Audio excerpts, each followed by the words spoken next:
Roh Kudus benar-benar bicara bahwa there must be more.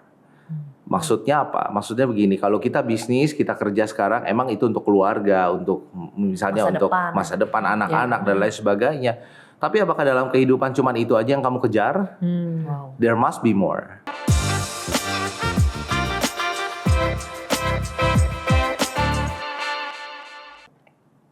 Halo semuanya, kembali lagi dengan Ngobrol Yuk. Dan di episode ini kita kedatangan tamu dari Bandung. Wow, jauh-jauh ya. Dari Bandung ke Surabaya. Deket lah. Deket sih, 8 jam. Iya, 8 dari jam. Bandung ke Surabaya pakai mobil. Let's welcome Pastor Andreci. Halo. Welcome kok. Thank you for coming, udah mau ngobrol-ngobrol sama kita.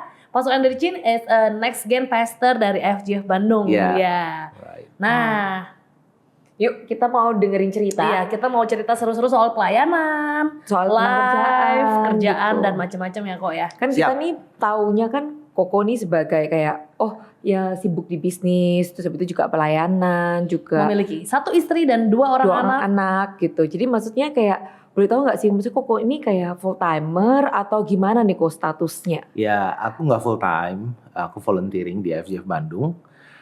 Mulai dari tahun mungkin 2019 gitu. Ya. Handle apa aja sih nih kok? Jadi sekarang itu kita ngerjain, aku pastoring di Next Gen tadi yang udah di-mention. Next Gen itu kalau di FGF Bandung itu dari kids, teen sampai ke college. Tetapi tahun ini kita tambah lagi satu lagi yaitu pre-teens. Pre-teens itu antara dari yang kids sampai ke teens gitu ya. Terus kita juga kita gembalain juga worship team di FGF Bandung. Itu bagian pelayanan aku, tapi juga di lain itu aku handle yayasan dan beberapa business unit yang ada di FGF Bandung pastinya. Wow. Ini nih yang nggak full time, itu kerjaannya aja segitu. Banyak banget ya. Kayak bisa ceritain dikit nggak sih kok kayak gimana caranya kok bisa tiba-tiba involve ke, ini kan nggak mungkin tiba-tiba kayak oke, langsung pelayanan segini kan. Awalnya tuh startnya dari mana nih kok? Ya, jadi aku join FGF Bandung itu 2017. Setelah aku balik dulu di US juga aku di FGF, tetapi abis itu aku balik terus baru join lagi di FGF Bandung 2017. Nah 2017 aku cuma jadi jemaat 2 tahun, tapi aku ikut semua kelas, Come, Grow, Serve, Lead ya, you know lah ya. Volunteering gitu. juga dong pada saat itu? Belum. Nah 2019 awal aku baru volunteering main musik lagi tuh, gitu. Baru di bulan Maret aku disuruh ngerjain buat Next Gen. Gitu. Which is sebenarnya memang aku udah ngerjain dari sebelumnya. Aku udah pelayanan di anak-anak muda itu dari tahun 2004. Wow, gitu. wow. Luar biasa sih. Ya 2004 Lama aku. banget. Ya hatiku memang untuk Next Gen ya. Gitu. Wow, I see. Gitu sih. Jadi ya itu lalu mulai dari 2020 ya mulai ada yang lain. Ada worship, ada yayasan dan lain sebagainya. Gitu. Lah berarti Koko pas datang itu kan belum menjadi pastor ya? Belum 2017 enggak? Belum. Terus abis itu berarti ditabiskan di 2019. Wow. Jadi so many things happen di 2019 ya. Iya. Pastor, terus langsung ditambahin dengan Next Gen gitu. Wow. Nah ini untuk manage semuanya gitu kayak gimana sih kok? Maksudnya gini, kita aja full time aja dan kita ada pelayanan aja yang kayak mungkin cuma 1 atau 2, kadang-kadang aja udah bingung nih bagi waktunya, bagi energinya. Ya. Nah untuk kayak Koko gini, apalagi udah punya anak, kayak kan 2 gitu. Ya itu memang susah sih ya. Memang itu struggle-nya kalau kita memang manage waktu. Tapi aku percaya gini ya, kita sebagai manusia itu kan we owner of nothing. Kita nggak punya apa-apa di dunia ini, ya gitu. Bahkan waktu, bahkan keuangan, bahkan family, berkat pelayanan itu semuanya dari Tuhan. Jadi sebetulnya panggilan kita itu kan sebenarnya sebagai steward, sebagai pengelola yang baik aja. Jadi sekarang kalau kita misalnya dipercaya waktu yang ada di tangan kita, ya kita bisa bertanggung jawab nggak dengan itu. Jadi I try to manage like finance, waktu dan lain sebagainya. Nah, kalau aku sekarang belajar untuk memanage waktu gimana caranya ya, aku selalu pegang bahwa dalam kehidupan kita kan ada yang namanya season ya, season of life. Nah, dalam setiap season kehidupan kita itu memang ada hal-hal yang mungkin waktu anak aku kecil, usia 0-5 tahun, I spend a lot of time with them. Karena memang itu usia mereka yang memang perlu grow up with the parents gitu ya. Nilai-nilai yang perlu kita masukin gitu. Tapi sekarang anakku usia 17 tahun sama 15 tahun itu udah beda banget gitu. Jadi yang tadinya aku spend a lot of time di rumah, Sekarang mungkin aku punya banyak waktu untuk bisa melayani lebih. Aku bisa punya banyak waktu untuk bisa mengelola misalnya pelayanan yang Tuhan percayain dalam tanganku gitu. Jadi memang pengelolaan itu bicara tentang bagaimana kita menghadapi season dalam kehidupan ya gitu. Menurut aku itu yang penting sih, yang kita perlu tahu. Dalam season ini aku harus spend more time di bagian yang mana dalam kehidupanku gitu. Sama seperti kita ngelola uang gitu. Ada waktunya untuk invest, ada waktunya untuk saving. Tapi ada juga waktunya untuk mungkin ini ya waktu anakku lagi usia 0 sampai 5 tahun pasti spending aku lebih besar daripada waktu lagi mungkin sekarang, atau mungkin bisa terbalik. Sekarang udah mulai masuk kuliah, pasti spendingnya lebih banyak sama dengan waktu. Gitu sih. So it's all about managing what we yang dipercayakan Tuhan sama kita ya lah ya gitu. Nah, kalau boleh cerita dikit, kalau 2019 kan tadi udah di-mention nih. Wah, dipercayakannya banyak banget. Pada saat itu, how did you manage that and how did you feel? Ya, waktu 2019 sebetulnya aku orden di bulan Maret itu cuman sebagai next gen pastor. Ya, dan waktu itu aku kerjakan sebisa mungkin, sebaik mungkin dengan apa yang aku punya. Baru di 2020 aku mulai mengelola yang lain. 2020 waktu itu aku mulai ditambah lagi untuk mengelola worship department. Menggembalai mereka. Jadi ya 2020 aku mulai dari situ, lalu 2021 mulai lagi yang lain, yayasan dan lain sebagainya. Jadi ditambahkannya memang nggak semuanya langsung gitu ya di tahun 2019 enggak sih. Gitu. Apa sih yang bikin Koko hatinya nempel banget buat gereja gitu. Gereja dan generasi muda lah especially gitu kok. Ya, aku tuh sebenarnya di 2015 sebetulnya waktu itu kan kita bisnis ya. Kita kalau ada usaha, kita ada kerjaan dan lain sebagainya. Tapi di tahun 2015 aku dengar banget satu rema dalam hatiku ketika aku lagi devotion gitu ya. Itu Roh Kudus benar-benar bicara bahwa there must be more. Maksudnya apa? Maksudnya begini, kalau kita bisnis, kita kerja sekarang, emang itu untuk keluarga, untuk misalnya untuk masa depan anak-anak dan lain sebagainya. Tapi apakah dalam kehidupan cuman itu aja yang kamu kejar? There must be more. Nah, aku jelas banget 2015 aku dapat rema itu, sehingga tahun 2015 I decided to give my time more buat pelayanan untuk Tuhan, untuk anak-anak, untuk jiwa-jiwa gitu ya. Kenapa? Karena there must be more. Maksudnya begini, nggak cuman hidup kita dipanggil cuman buat cari uang untuk masa depan anak, it's good. Tapi there must be more. Ada sesuatu yang lebih. Apa yang lebih? Tuhan bisa pakai hidup kita buat berkatin generasi, buat jangkau banyak anak-anak muda. Hatiku buat anak-anak muda dari tahun 2004 ya. That's why makanya 2019 aku mulainya dari next gen. Karena memang hatiku untuk anak-anak muda gitu. Wow. Dan tapi denger-denger tadi dari kayak kok Andre bilang gitu ya, pelayanan kayak punya hati buat next gen dari 2004. Berarti kurang lebih 20 years later nih. Ya. Kayak pernah burn out gak sih atau kayak kayak udahlah. Pelayanan next gen adalah pelayanan paling messy. Pelayanan paling gak ada waktunya. Kadang-kadang ditelepon jam 11 malam, kadang-kadang ditelepon jam 12 malam gitu ya. Bayar harga menurut aku yang paling besar gitu. Gak ngecilin departemen yang lain ya, enggak. Tapi pelayanan anak muda itu pelayanan yang benar-benar lu mau korbanin waktu, lu korbanin tenaga dan lain sebagainya gitu ya. Bahkan aku sama istri kita open house. Kalau ada orang anak-anak yang dulu yang home base gitu ya. Iya, home base. Kalau mereka kabur dari rumah, daripada mereka gak jelas gitu kemana-mana, ya. mendingan mereka ke rumah kita. Gitu. Wow. Open house. Kenapa? Karena aku dulu waktu lagi dipanggil, aku bertobat tahun 97. Sebelum tahun 97 aku anak yang nakalnya minta ampun. Aku drugs, aku rokok, aku alkohol tiap hari di nightclub kerjaannya. Aku udah ngerusak banyak orang, banyak anak-anak muda pada angkatan itu ya. So waktu lagi Tuhan panggil, ada calling itu dalam hatiku buat anak-anak muda. Tuhan cuma ingetin bahwa udah banyak nih anak-anak muda dulu yang gua rusak gitu kan. Dan ini waktunya to pay back. That's why I want to reach the young generation, karena aku nggak mau sampai mereka jatuh ke lubang yang sama yang aku alamin beberapa tahun sebelumnya. Gitu. Yang reach Koko pada saat itu? Ada satu orang namanya Coach Charles di Bandung. Dia adalah mentorku, dia adalah bapak rohaniku sampai hari ini. Dan dia tiap hari Sabtu dia jemputin aku untuk ikut persekutuan. doa sama-sama dan lain sebagainya sampai tahun 97 di satu acara namanya PPRG. I don't know you guys born udah lahir apa belum? Udah lah ya. Masih SD ya. Kecil. Tahun 97 itu ada acara di Bogor namanya PPRG, Persatuan Pemuda Remaja Gereja. Itu kayak retret, isinya 7.000 orang. Wow. Banyaknya minta ampun. Tiba-tiba di satu altar call aku terpanggil, aku maju ke depan. Bahkan sebelum sampai maju aku udah keplanting, udah manifestasi dan di depan speaker selama 4 jam ngalamin Tuhan di situ. Wow. Dan itu the turning point buat aku bisa balik dan bisa kenal Tuhan. Bahkan setelah itu kita melayani gitu. Aku melayani Tuhan setelah itu. Wow. Kayak wow, padahal kalau kita lihat itu kayaknya kesannya hidupnya kayaknya mungkin smooth-smooth aja gitu, kayak everything all in. Kelihatannya gitu ya. Iya, tapi ternyata enggak juga ya. Iya. Padahal you grew up in the Christian family kan ya? Iya, iya. My family, keluarga aku itu keluarga Kristen, tapi papiku belum. Jadi waktu mulainya adalah dari mami. Mamiku pendoa dan dia selalu berdoa buat aku dan papiku. Dan finally sekarang kita melayani Tuhan, papiku juga udah lahir baru, udah dibaptis, udah melayani Tuhan sekarang. Jadi ya, Wow. that's the thing. The whole family bisa kenal Tuhan. Wow, that's interesting.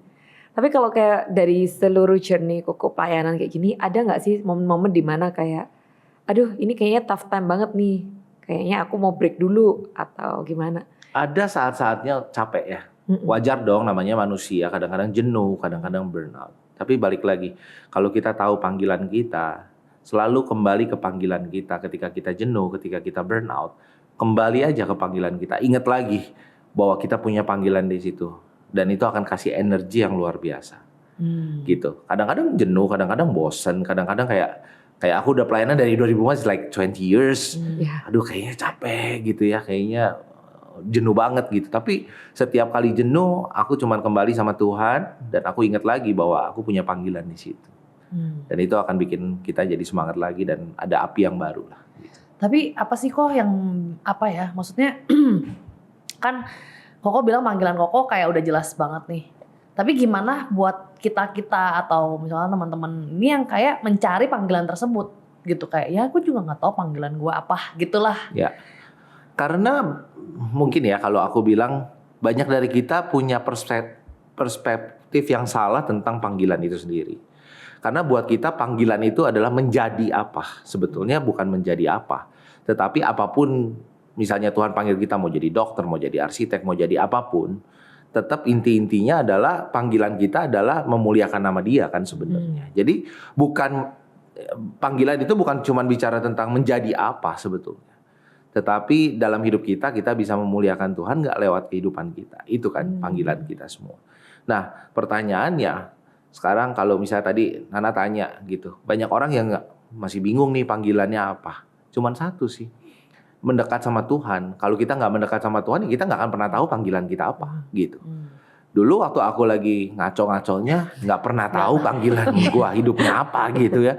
Nggak naik kelas lagi SMA gitu, di DO dari sekolah gitu kan. Kayaknya nggak punya purpose hidupnya gitu. Kayak ya udahlah ya, tiap hari enjoy my time aja with friends gitu kan.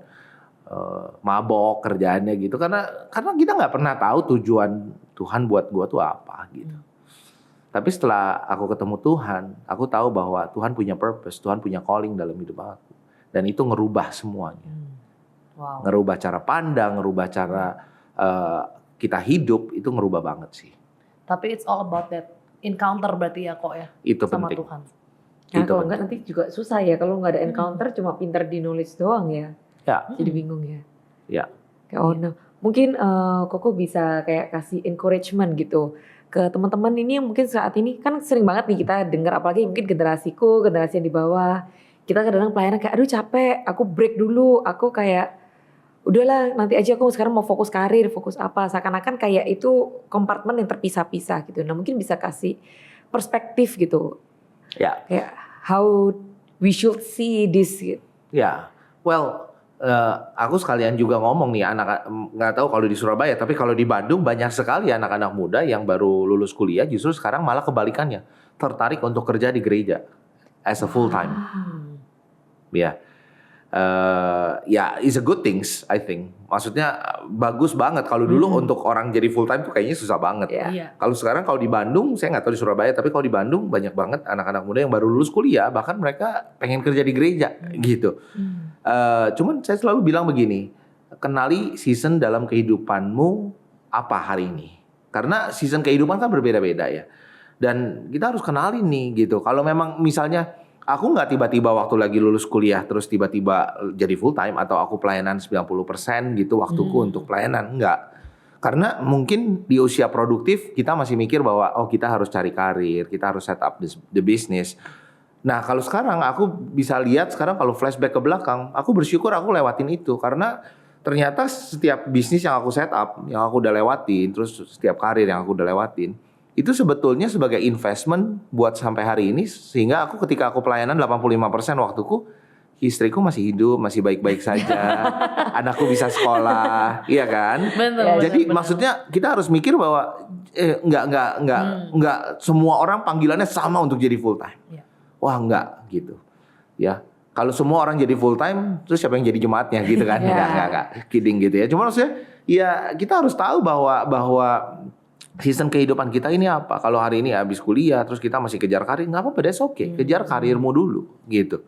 Tapi percayalah, Tuhan tuh punya panggilan buat setiap kita yang sama, yaitu memuliakan nama Dia, tadi aku bilang gitu. Jadi kalau kamu kuliah, ya kuliah yang bener lah. Excellent di situ. Kerja yang bener lah, excellent di situ. Ya. Tetap hidupin panggilanmu, tapi mungkin kalau ngomong full time nanti satu saat Tuhan bisa bicara, kan nggak semua orang jadi full time anyway gitu. Ya, gitu. Ya kayak aku baru terpanggil di tahun 2015, which is sebenarnya aku sudah pelayanan dari tahun 2004. Iya. It's like another after 10 years 11 ya years, gitu, yeah. 11 years. Jadi maksudnya jalanin aja kehidupan kita, tapi excellent dalam apapun yang kita kerjakan dan kenali seasonnya apa. Kalau misalnya hari ini seasonnya kerja, ya kerjalah dengan baik. Kalau seasonnya hari ini misalnya rumah tangga, ya berumah tangga lah, bangun rumah tangga yang kuat, yang fondasinya kuat gitu. Apa sih nih kok prinsip atau value hidup yang kok pegang? Value yang aku pegang. Value yang aku pegang begini. Simple kalau buat aku ya. Kalau buat aku sih kerjakan sebaik mungkin apa yang dipercayakan sama kamu. Itu aja. Keuangan, waktu, talenta, skill. Kerjakan yang terbaik. Mungkin hari ini kecil sih, tapi percaya kan sesuatu yang kecil itu kan kayak benih ya. Kalau kamu siramin terus, kamu pupukin terus, satu hari itu akan grow, bahkan berbuah, gitu. Jadi aku cuma percaya itu aja. Kalau hari ini misalnya di tangan kita ada benih yang kecil, ya kerjakan aja dengan maksimal, kerjakan dengan benar-benar gitu. Pelayanan, apapun itu, pekerjaan, keluarga, gitu, kerjakan dengan baik. Karena kalau itu kita kasih pupuk, kita tanam terus, itu akan bertumbuh pasti. Wow. Menarik. Oh, that's good ya. Itu kadang-kadang mungkin kita nggak sadar ya. Kadang-kadang kita mau kotak-kotakan seakan-akan kalau kerja ya berarti kerja doang, pelayanan doang, tapi diajarin new mindset. Tapi kalau misalnya orang kayak cuman mau kerja, yang kok bilang pertama itu loh kok kerja, cari duit, terus udah that's it gitu, will they miss the calling? Enggak juga. Ya kan waktu dulu juga aku sebelum 2015 dipanggil ya aku ya kerjaannya begitu. Yang penting cari duit sebanyak-banyaknya, investasi, anak bisa sekolah ke luar negeri, istri dapur aman gitu kan. Punya rumah 1, punya rumah 2 gitu kan. Ke bisnis tambah lagi 1. Ya nggak ada salahnya, tetapi apakah pertanyaannya ketika dalam kehidupan kita cuman fokus hanya cuman sama itu aja? Iya kan? Kalau kita cuma fokus sama itu aja tanpa maksudnya kita berpikir bahwa hidup kita, I think hidup kita bisa lebih dari cuma sekedar bangun, kerja, cari duit, terus that's it gitu. Kayaknya bisa lebih dari itu. Kalau kita bisa jadi berkat buat banyak orang, kita bisa jadi berkat buat orang di sekeliling kita, I think kita bisa menemukan kebahagiaan yang jauh lebih besar. Ternyata itu yang aku nemuin. Setelah aku dapetin itu, there must be more di tahun 2015. Ketika aku melayani 85%, 90% waktuku aku kasih buat pelayanan, gua menemukan ada kebahagiaan kepuasan yang jauh lebih besar daripada waktu dulu cuman, gua bisa cari duit, bisa kerja dan lain sebagainya. Anak gua aman sih, istri gua aman gitu. Tapi gua menemukan ada kepuasan, bahasanya kepuasan lah, ada kepuasan yang gue nggak pernah temukan sebelumnya. Wow.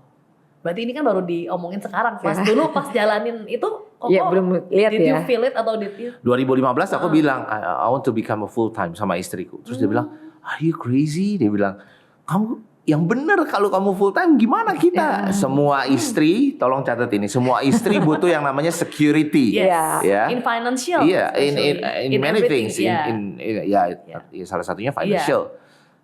Terus istriku bilang, gimana nih kalau kamu full time terus kita gimana? Iya dong. Terus kita punya hari ini kita punya 9 store di Kota Bandung. Wow. Ya, we run the bakery in Bandung dan istriku semua yang kelola hari ini. Dari 2015 istri Koko? Ya, udah mulai transisi dari 2015. Wow. Ya, tapi awalnya dia juga doubt ya, kayak ragu-ragu nih bisa nggak ya? Suami gue mau pelayanan full gitu ya, gimana? Tapi percayalah Tuhan nggak pernah membiarkan orang-orang yang punya hati untuk jadi berkat, untuk memberkati generasi dan keteteran gitu. Nggak pernah. Sampai hari ini aku bisa nyaksiin istriku, anak-anakku dipelihara benar-benar sama Tuhan. Bahkan bukan cuma dipelihara, bahkan multiplikasinya tuh luar biasa yang aku lihat gitu ya. Dari apa yang dia kerjain gitu. Wow. Awalnya ragu-ragu sih gitu. Iya kan secara human ya kan mikir kan. Natural lah, natural ya. Gitu. Anak gimana nih sekolah, bla bla bla segala macam. Tapi ya, kita habis jalanin, kita lihat karya Tuhan luar biasa sih. Wow, so good, ini kayak kita hari ini kayak agak ditampar-tampar dikit, kayak di reminder banyak hal gitu. Mungkin Koko last but not least mungkin bisa kasih encouragement buat teman-teman yang mungkin sekarang lagi struggle untuk kayak managing life, untuk managing atau figuring out the season gitu. Ya, well dalam kehidupan kita mungkin kadang-kadang banyak hal yang nggak pasti ya. Dunia nggak pernah kasih yang pasti kan. Tapi aku percaya Tuhan kita adalah Tuhan yang pasti. Gitu. Makanya setiap kita pasti dikasih janji bahwa kita punya masa depan yang penuh dengan pengharapan kan, gitu ya. Janji firman Tuhan kan begitu ya. Jadi saran saya kalau buat teman-teman yang nonton ini, aku cuma mau bilang dalam season apapun kehidupan kalian, selalu pegang bahwa kalian berjalan bersama dengan Tuhan setiap hari. Karena ketika kalian berjalan bersama dengan Tuhan setiap hari, maka setiap season dalam kehidupanmu Tuhan pasti akan jaga, Tuhan pasti akan pimpin. Gitu. Nggak bilang bahwa hidupnya bakal mulus-mulus aja. Hidup saya tuh up and down. Wah, dari yang namanya hancur, berantakan, mulai membaik, jatuh lagi. Gitu ya. Tapi Tuhan bawa saya sekarang hari ini luar biasa. Saya mengalami Tuhan dan nggak pernah pikir kayak bisa begini ya gitu. Dulu hidup hancur banget. Terus tiba-tiba sekarang Tuhan panggil untuk pelayanan, kayaknya nggak mungkin gitu. Dulu mikirnya gitu ya. Tapi kan firman Tuhan bilang, apa yang nggak pernah kamu pikir, nggak pernah muncul dalam hati kamu, nggak pernah kamu dengar, itu yang Tuhan sediakan buat kita semua gitu. Jadi selama kita berjalan bersama dengan Tuhan, your life will be fine. Gitu. Apapun struggle pasti datang, kerikil-kerikil dalam kehidupan pasti datang. Tapi selama kita jalan sama Tuhan, aman. Itu aja sih. Wow, thank you so much Ko. What a punchline ya at the end ya. Ini kayak very good reminder dan kayak it's okay guys, it's okay. Kita napas as long as jalannya sama siapa dulu. Right. Itu dia kata kuncinya. Well, thank you so much Ko udah main-main ke Ngobrol Yuk hari ini. Thank you so much. We hope you are blessed with this episode and see you next time. Bye bye. Bye bye.